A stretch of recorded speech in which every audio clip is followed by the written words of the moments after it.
Bonjour à toutes et à tous et bienvenue sur la chaîne Les Petites Créations du Camille. Dans cette nouvelle vidéo, nous sommes aujourd'hui le 14 décembre et c'est pour nous l'occasion de continuer notre calendrier de l'Avent créatif. Donc aujourd'hui, je vais un petit peu changer des DIY qu'on a l'habitude de faire depuis le début. Et aujourd'hui et demain, je vais vous présenter des choses que j'ai fait moi-même. Donc c'est aussi des produits créatifs mais qui ont été déjà faits et qui peuvent vous donner des inspirations et tout ça.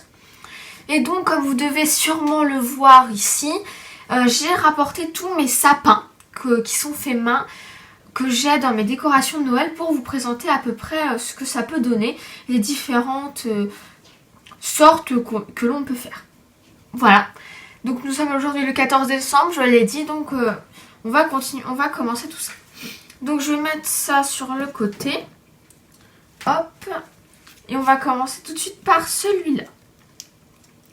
Alors lui, c'est celui que j'aime le moins dans tous ceux que je vais vous présenter. Il est plutôt original, mais il aurait pu être fait un petit peu avec plus de soin, je vous l'avoue. Donc il est comme ça. Donc en fait, c'est un assemblage de bouchons de liège, plutôt de vin que de champagne, parce que c'est des bouchons bien ronds. Là, on a un espèce de bloc de polystyrène, je crois. Donc j'ai peint le bloc de polystyrène en marron pour faire le tronc, les bouchons en vert. Et après on a mis j'ai mis des espèces de boulettes de papier un peu partout pour faire comme des boules. Une étoile au-dessus, l'étoile est plutôt sympa, elle est enfoncée dans le liège. Et des petites guirlandes toutes simples qu'on peut faire en éventail un petit peu. Donc voilà, c'est assez simple. Si vous avez... ça peut convenir. J'avais 5 ans quand j'ai fait ça, donc ça peut aller à des enfants qui sont jeunes parce que il n'y a rien de dangereux dans ça. Mais bon, on peut chercher quelque chose de plus élaboré comme ce que je vais vous présenter après. Donc ça, c'est quelque chose que j'aime beaucoup parce que en fait c'est une pomme de pin. Vous voyez, une pomme de pin peinte en vert. Qui est peint en vert, où on a mis une petite guirlande violette comme ça, des petites boules, des pompons, voilà. Ici j'ai mis du coton pour faire comme de la neige et c'est posé sur un socle de bois, vous voyez, où dedans on a mis à chaud, je sais pas comment, je pense que c'est de l'embossage que ça s'appelle ça, à chaud, un espèce de motif qui fait des trous dans le bois comme vous pouvez le voir là, ça a fait des petites étoiles. Ce sapin est plutôt joli, j'aime beaucoup l'étoile et tout. Voilà, j'ai pas grand chose d'autre à dire, c'est juste qu'il est assez original. Ceux que je vais vous montrer après, c'est des sapins en bois achetés à Cultura par exemple. Que ça, c'est vraiment une pomme de pin. C'est le genre de DIY que j'aurais pu vous présenter à faire dans ce calendrier. Donc voilà. Ensuite, nous avons du coup un sapin que j'ai réalisé à un anniversaire. Alors c'est un sapin assez girly, funchy, voilà quoi.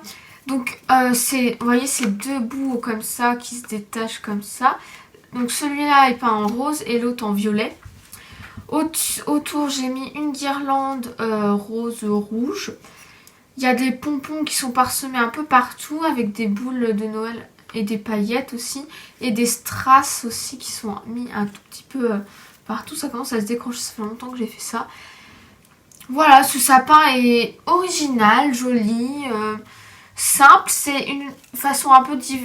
Ce que je voulais vous montrer dans ça, c'est qu'on peut faire des sapins verts normal comme cela. Ou on peut aussi faire des trucs, si vous avez une déco un peu, je sais pas, dans les tons orange, bah vous le peignez en orange vert. Ça peut donner quelque chose de Noël et en même temps qui va bien avec votre déco. Donc voilà.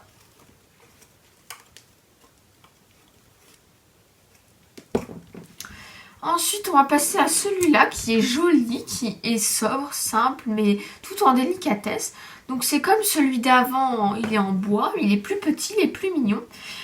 Un petit peu sur certaines branches, il y a des petits pompons. Il est peint en vert et dessus, j'ai rajouté une couche de peinture paillettes. Les pompons sont collés avec de la colle, avec un pistolet à colle. ici il y a un pompon orange pour faire une petite étoile. Ce sapin est simple, joli. Je n'ai pas grand chose d'autre à ajouter. Juste qu'il est très très joli, je trouve, moi. Et qui va très bien, qu'il est très simple. Et donc voilà.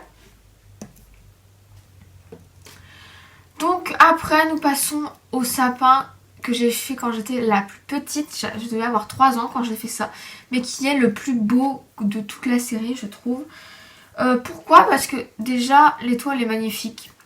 Le truc en bois, le sapin en bois est plutôt joli aussi. Aussi parce que j'adore les espèces de fausses neiges là, ici. Ça c'est typique de ce que j'avais en maternelle. J'ai beaucoup de DIY comme ça qui sont faits avec ça. Et j'ai jamais réussi à retrouver des espèces de trucs qui étincellent comme ça. Je trouve ça vraiment magnifique. Le petit cadeau qui fait toute la différence ici. Les petites boules rouges qui donnent un petit aspect... Enfin, ça, je l'aime beaucoup, beaucoup. C'est le genre de truc que j'aurais pu moi-même faire. Donc, bah voilà, j'ai pas grand-chose à ajouter. Juste que je le trouve vraiment très, très beau. Voilà, quoi. Cette vidéo, je crois qu'elle est un petit peu courte. Mais après tout, on est dans un petit calendrier. On peut pas faire des vidéos de 1/4 d'heure chaque jour. Voilà, j'espère qu'elle vous aura plu. Dites-moi dans les commentaires quel sapin vous préférez. Lui, le numéro 1. On recommence. Quel sapin préférez-vous? Le numéro 1. Le numéro 2. Le numéro 3. Le numéro 4. Ou le numéro 5. Donc dites-moi dans les commentaires 1, 2, 3, 4 ou 5. Lequel vous préférez. Quel est votre favori. Et dites-moi... sur Instagram, envoyez-moi une photo si vous en avez refait. Je pense que le plus simple à réaliser, c'est bien lui. Et donc on peut très bien le customiser d'une manière beaucoup plus élégante qu'il l'est déjà. Avec notamment des petites guirlandes comme ça. Ça peut donner quelque chose de vraiment magnifique. Donc voilà. J'espère que cette vidéo vous aura plu. Si c'est le cas, n'hésitez pas à liker, à commenter, à partager.